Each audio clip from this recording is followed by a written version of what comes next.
Hi everybody, Ellen Canner here. What do you do if you have too much of a good thing? Is too much of a good thing even possible? Actually, possibly yes. It is mango season in Miami and we are at a moment of abundance.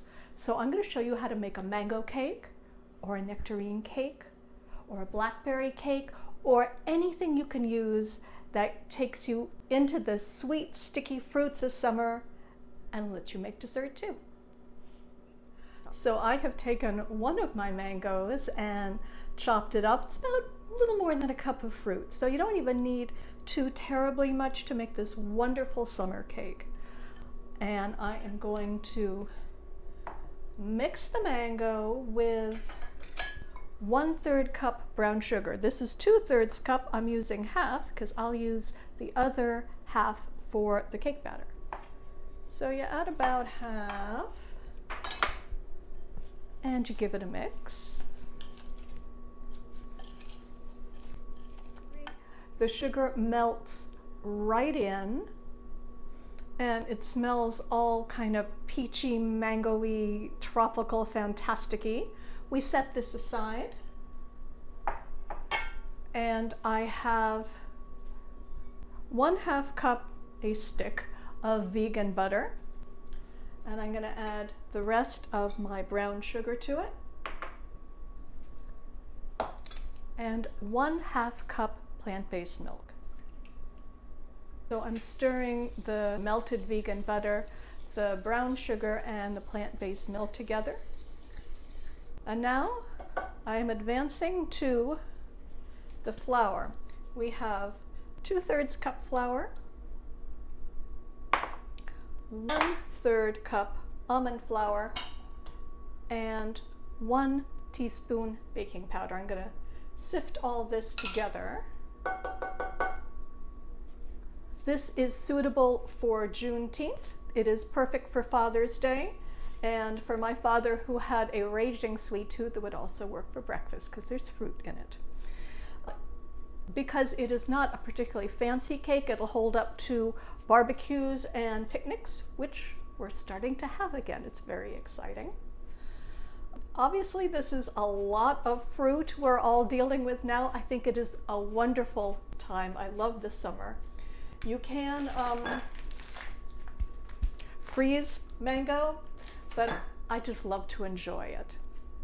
So I have my lovely sifted flours, and I'm going to pour in the melted vegan butter and sugar.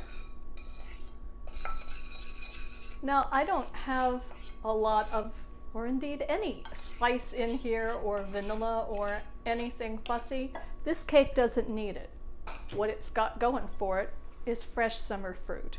So here's our batter. My husband said, so it's like butter, sugar, flour.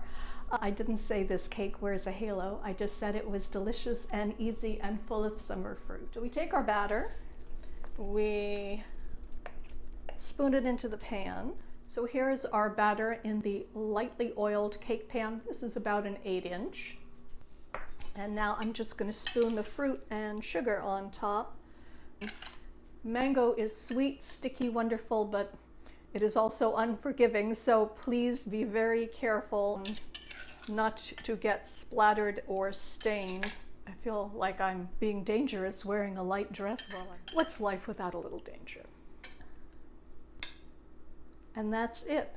Into the oven at 350 degrees for half an hour. Looks like this now, and we'll see you in half an hour.